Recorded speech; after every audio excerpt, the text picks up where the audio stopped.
So this wasn't meant to be a review, and it's not probably the best monitor in the world, but it will serve a purpose I'm doing a review on at the moment, and this will be perfect for my third monitor, hopefully anyway, if all goes well.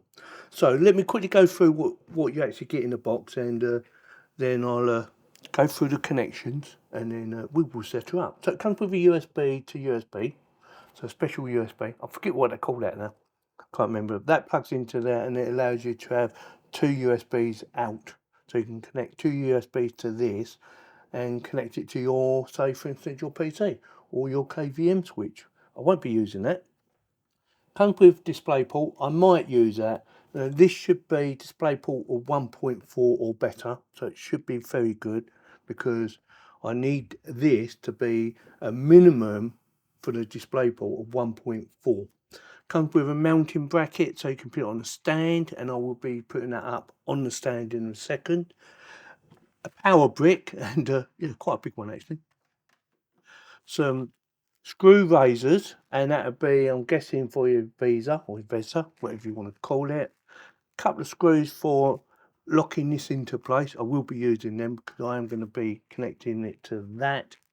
And instructions. Now this is only a quick guide, but there are some Q codes on the back if you need more information, and it is very basic, but should be good enough to get you sorted and up and running. So on the left, on the back of it, of course, we have a little joystick for navigation. On the bottom, or bottomish, we have a power in, headphone socket, two HDMI connections, which I'm not going to be using, DisplayPort, which I am going to be using, USB Type-C connection, and now I do believe you can actually use that for powering up your devices. So for instance, your phone, your USB, which I mentioned earlier, and two USBs out, which I mentioned. Your Visa connection, I am going to leave the stickers on for now, and the actual screen itself. I'll go through the specs in a second. Now I have tested it just to make sure it starts up, because I didn't want to go through putting everything on, plugging it into, say for instance, a PC, and it didn't work, but it does. Oh, one more thing. And power on off at the bottom, there's a little LED light there. Yeah, and you power on through the joystick, I believe. That's all I touched when it came on. I did touch that and nothing happened. I thought, doesn't work. So with that, let me quickly go through the spec while I do the assembly, okay? So this is the MSI MAG 274QRF QD-E2 monitor. And it's a gaming monitor apparently. Now the key points are: displays a 27-inch, which is the size I particularly like, or that's a minimum I like anyway. To WQHD, it does 2560 by 1440 resolution, rapid IPS panel, I like IPS, with quantum dot technology. Refresh rate is 180 Hz, overclocked. Great for smooth visuals in fast-paced games, so perfect for gamers. Response time, again, good for gamers, 1 millisecond for a minimal blur and ghosting. Colour gamut, 120% sRGB, vibrant colours suitable for gaming. It's a gaming monitor. HDR 400 support for improved contrast and highlights. Connectivity, now this is the bit I bought it for.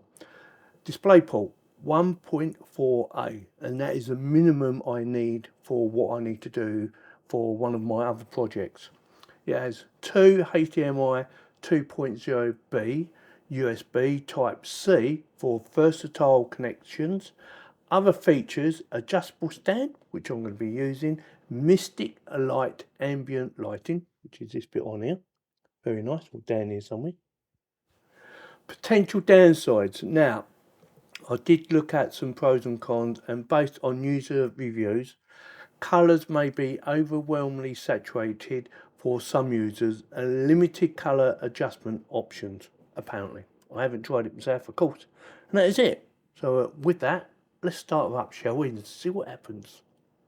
So I've already gave this a little bit of a test because I wanted to see if my Type-C connection from my phone to the monitor would actually work, and it does, providing you don't have it on charging settings. If you have it on charging settings on the actual monitor, it won't display an output.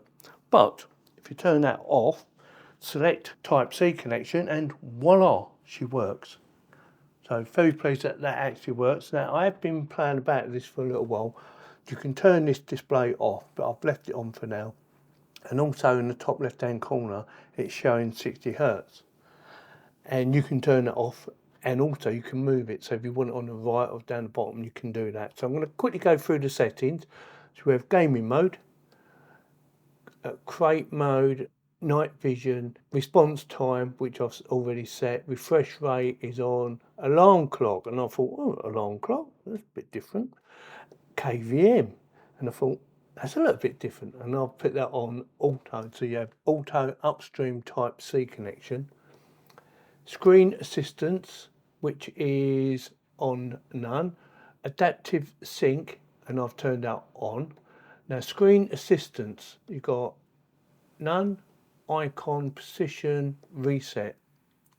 So if you go to icon, and you can select one of these to be in the middle of your screen, which, you know, some people will need sometimes. If you want it on, it's quite easy. Go like that, choose which one you want. Say for instance that one, come out of it, and it should just come on. There it goes, right there.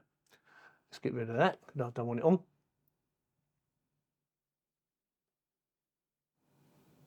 So off.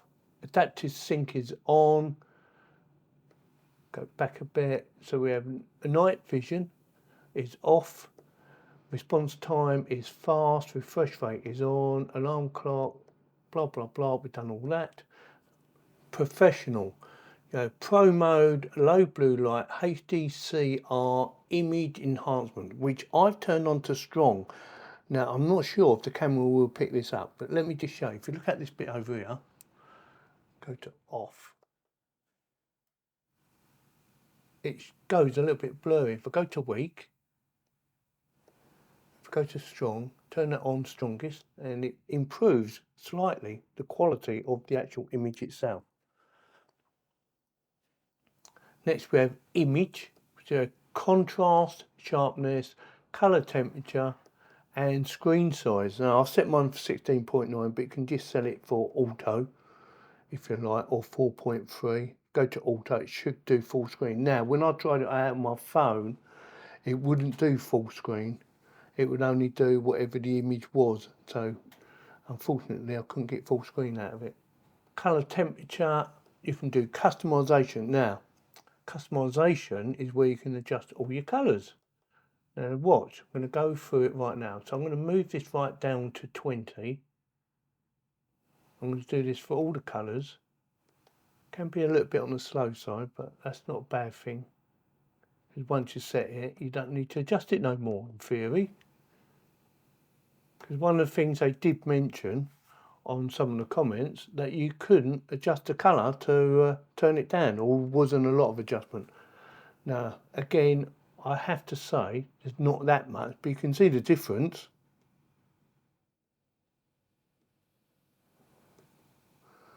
Yeah, so there is adjustments there. You just need to go into customization and screen size, which is what we done just a minute ago. Sharpness, I've left alone, that's on 0. And contrast is on 80. I've left that alone. I haven't played about that. Input source. So we have HDMI 1, 2, DisplayPort, which is what I've got set for right now. Type-C, Type-C and auto scan.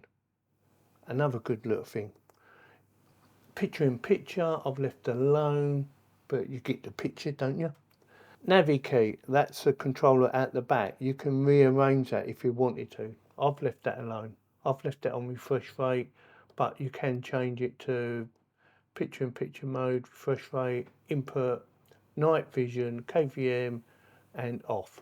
Game mode, screen assistance, alarm clock, temperature, input source, info on screen, and you can play about it quite a bit, so I've left that alone. Settings, we have language, transparency, OSD, RGB is on. I'm going to show you the RGB in a minute. Power button, info on screen. I'm going to turn it off now. HDMI is off. Type C is off. That is for powering up a device like your phone or tablet, and reset. Let's come out of there. Let me just show you the RGB. See that? Yeah, there's not a lot of it. It's quite subtle. I need to remove this. And I need to remove this, whatever this does. Just a logo, I believe.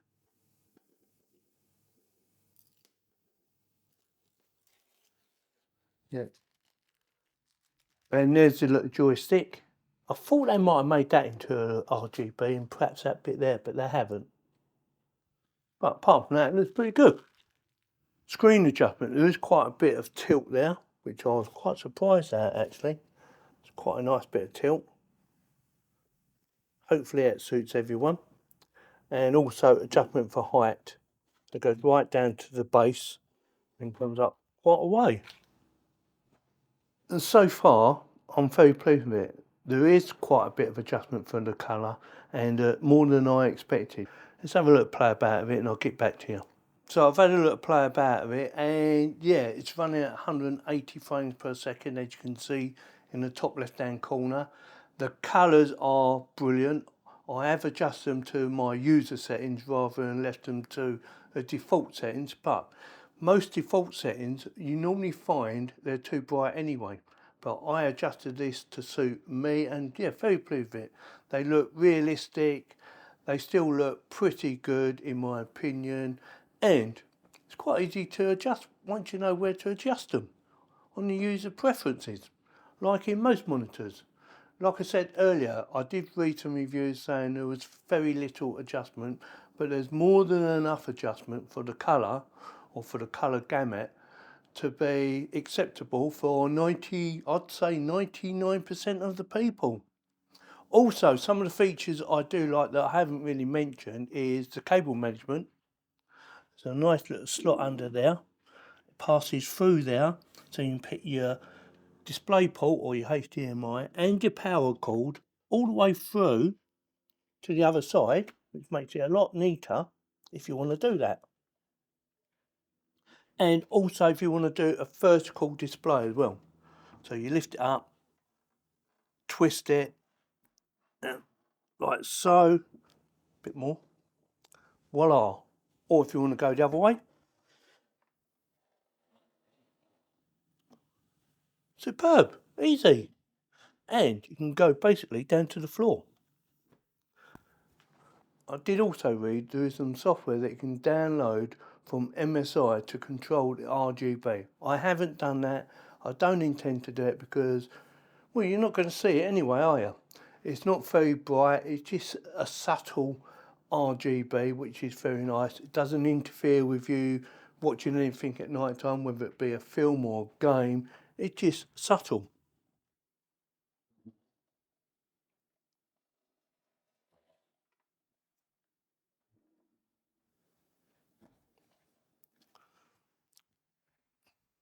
If you're thinking about buying this or you need a bit more information, check out the link in the video description below. And as always, if you like this video, don't forget to give me a thumbs up, consider subscribing and clicking on the bell to get notified for when my videos go live. Thanks very much for watching.